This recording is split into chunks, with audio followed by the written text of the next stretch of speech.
계속해서 로열티 사례를 보도록 하겠습니다. 다단계 판매 방식 NMS에 대한 건데, 다단계 판매 방식은 다단계 회사들만의 독특한 판매 프로그램입니다. 그래서 이 프로그램을 국내에서 적용하는 대신에 이 프로그램에 대한 비용, 이것도 하나의 그 유사 권리라고 할 수 있는 권리 사용료가 지불이 되는데, 이것이 과세 가격에 가산이 되는지 여부에 대한 케이스가 되겠습니다. 그래서 다단계 판매 방식은 상품 수입 후 국내 판매 시 사용하는 영업 시스템인 바 특허 및 이에 유사한 권리에 해당하는지, 특허 및 이에 유사한 권리에 해당을 하는지, 해당한다면 권리 사용료를 지급한 거냐, 가산이 돼야 되는지, 두 가지입니다. 이게 특허권 및 유사한 권리에 해당이 되느냐. 자, 거래도를 보면은 미국 수출자 이 미국 본사와 수입자 I는 한국입니다. 수입자 I 한국.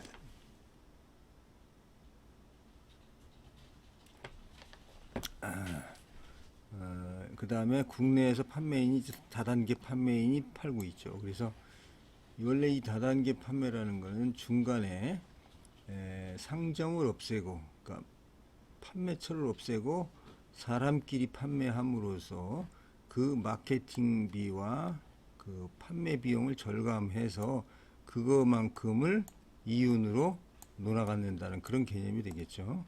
우리나라에서는 공정거래법상 특수 판매인 이렇게 부르고 있습니다.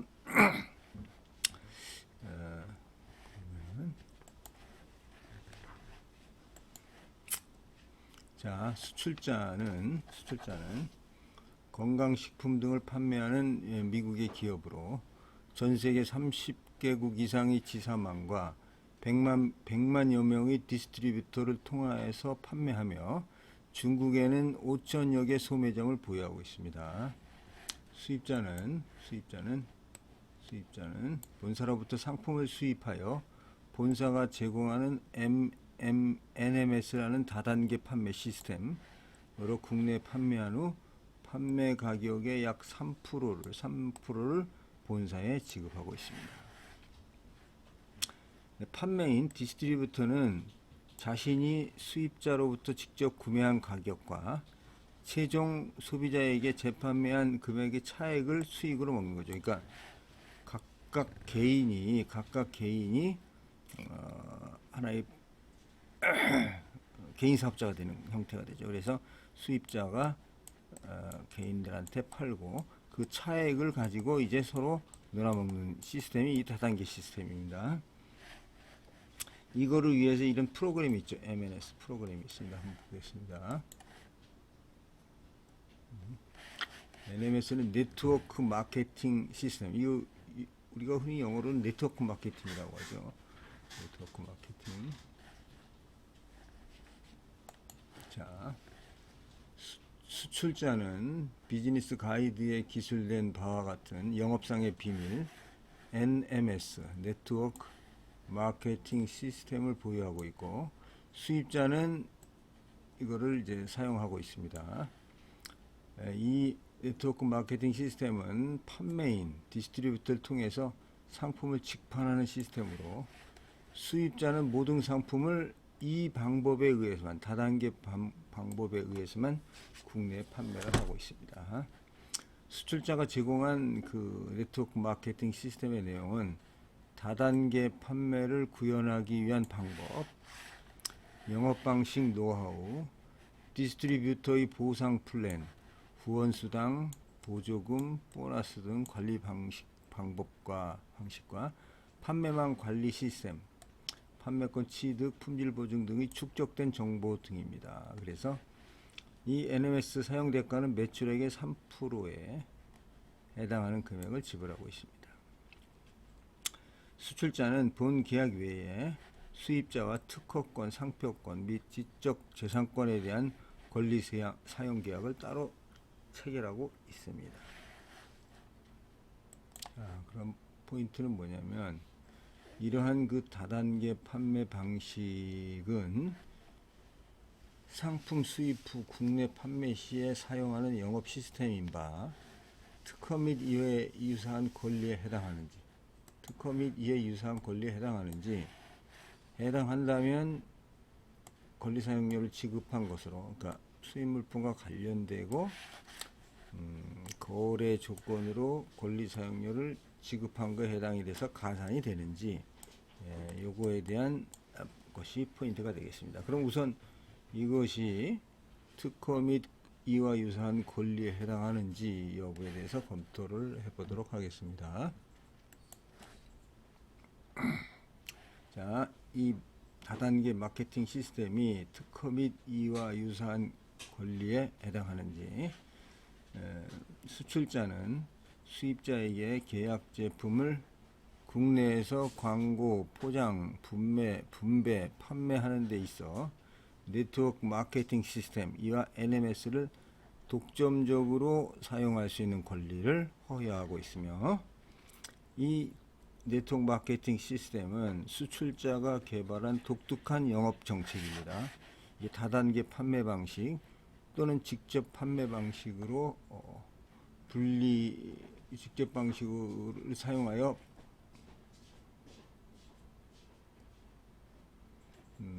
직접 판매 방식이라고도 불립니다. 사용해서 국내 판매하는 영업 방식을 규정하고 있는 지침으로서 경영 방침, 디스트리뷰터의 자격, 후원 수당, 판매 활동 등을 규정하고 있습니다. 이 계약에서 보면은 중요한 내용이 제품을 선전하고 판로를 개척하며 포장, 판매하기 위하여 수출자가 수혜자에게 주는 정보는 수출자에게 소유권이 있으므로 기밀을 유지해야 한다라고 규정하고 있고, 또 이 네트워크 마케팅 시스템 사용 계약 대가로 매출액의 3%를 지급하고 있는 점에서 볼 때 이 NMS는 사업상 가치를 지니는 지적재산권을 형성하고 있다, 이렇게도 판단이 됩니다. 계약자는 계약 종료 시에 모든 레이블이라든가 패키징 마킹이라든가 광고 머티리얼을 그 다단계 판매와 관련된 모든 물품의 사용을 즉각 중지하고 30일 이내에 반환해야 한다라고 규정하고 있는 점을 볼 때, 이는 관세법 시행령 제19조의 법적 권리에는 속하지 아니하지만 경제적 가치를 가지고 있는 것으로서 상당한 노력에 의하여 비밀로 유지된 생산 방법, 판매 방법, 기타 사업 활동에 유용한 기술상 또는 경영상의 정보, 영업 비밀에 해당한다고 볼 수가 있습니다. 그래서 결론적으로 이 네트워크 마케팅 시스템은 판매 방법, 기타 사업 활동에 유용한 기술상 또는 경영상의 정보로서 특허 및 이와 유사한 권리에 해당한다고 보겠습니다. 자, 그 다음에 이게 수입 물품과 관련이 있는지 거래 조건인지 보겠습니다. 이 네트워크 시스템은 수입한 상품을 국내에 판매하기 위한 것으로 수입 물품과 관련이 없다는 것입니다. 그런 쟁점입니다. 관련이 있느냐 없느냐의 쟁점이죠. 자, 보면은 영업비밀 등 이와 유사한 권리는 수입 물품이 특허 또는 이와 유사한 권리로 보호되는 발명품이거나 수입 물품이 특허에 의하여 생산된 물품이거나 국내에서 특허에 의하여 생산될 물품의 부분품, 원재료 또는 구성 요소로서 그 자체의 특허의 전부 또는 일부가 구현되어 있는 물품인 경우 관련성이 있다고 보여집니다. 있다고 규정이 되어 있습니다. 그래서 수입 물품이 특허 또는 이와 유사한 권리로 보호되는 발명품인지 여부를 보면 이 네트워크 마케팅 시스템이 수입 물품의 생산 과정에서 사용되어질 수 없으므로 수입 물품 NMS로 보호되는 발명품은 아니다, 이렇게 판단이 됩니다. 수입 물품이 특허에 의하여 생산된 물품인지 여부를 보면 이 점 수입 물품은 NMS에 의해서 생산된 물품이 아닙니다. 판매 방식이죠. 자, 수입 물품이 국내에서 특허에 의하여 생산될 물품의 부분품, 원재료 또는 구성 요소로서 그 자체에 특허의 전부 또는 일부가 구현되어 있는 물품인 경우인지 여부를 보면 NMS는 국내 판매를 위한 영업 지침으로 수입 물품에 체화된 부분이 없습니다. 이 NMS는 수입한 상품을 국내에 판매하기 위한 것으로 수입 물품과 관련성이 없다 이렇게 판단이 됩니다. 그럼 거래 조건이냐 보는 거죠. 세 번째 거래 조건인지. 수입자가 수입 물품을 구매하기 위하여 판매자에게 NMS 사용료를 지급하였는지를 보면 수입자는 수출자의 자회사로서 약정에 의해서 수출자로부터만 상품을 수입하여 반드시 MNS에 의하여 판매하기 때문에 거래 조건이 성립이 된다 이렇게 보겠습니다.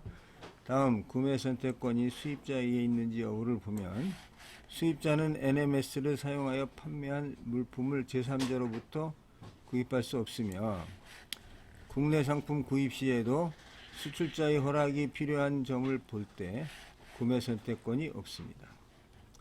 수입자는 수출 판매자의 한국 현지 법인으로서 본사의 영업정책인 NMS 방식 외에 다른 방식을 선택할 수 없습니다.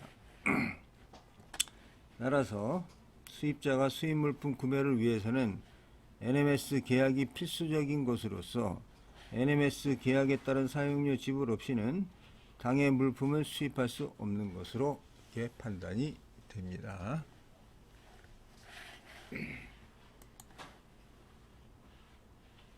따라서 수입 물품은 반드시 NMS를 통하여만 국내 판매되므로 수입 물품의 거래 조건으로 사용료를 지급한 것이 됩니다. 그런데 이 로열티는 관련성과 거래 조건이 같이 충족이 되어야 하는데 앞에 결론 2에서 봤듯이 이 네트워크 마케팅 시스템은 수입한 상품을 국내 판매하기 위한 것으로 수입 물품과 관련성이 없다 이렇게 판단이 되기 때문에 이 경우에는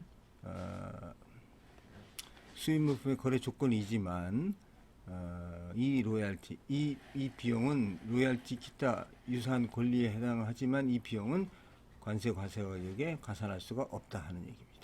그렇다면 다시 원점으로 돌아와서 이거는 안 하지만 그렇다면 이 사람들이 과연 특수관계가 가격에 영향을 미쳤는가를 다시 한번 봐야 됩니다. 이 경우에는 일방법을 이 NMS 계약 자체가 특허권, 지적사정권에 대한 그런 어떤 권리로서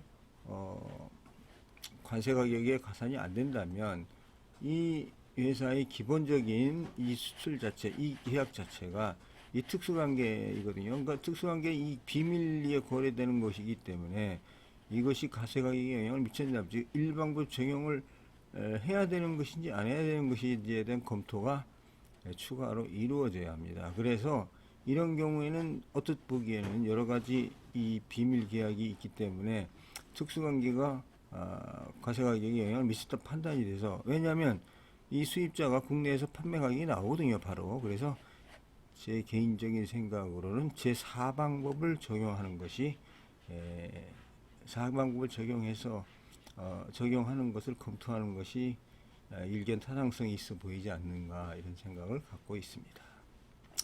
자, 다음 케이스를 보도록 하겠습니다. 감사합니다.